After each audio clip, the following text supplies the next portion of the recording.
శాశ్వతమైన పరిశుద్ధమైన పొదరిల్లు.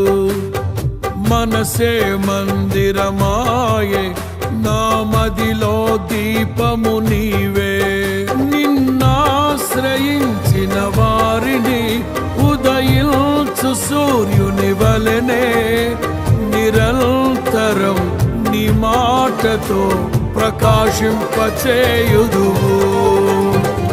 ప్రేమే శాశ్వతమైన పరిశుద్ధమైన పొదరిల్లు. మనసే మందిరమాయే, నా మదిలో దీపము నీవే.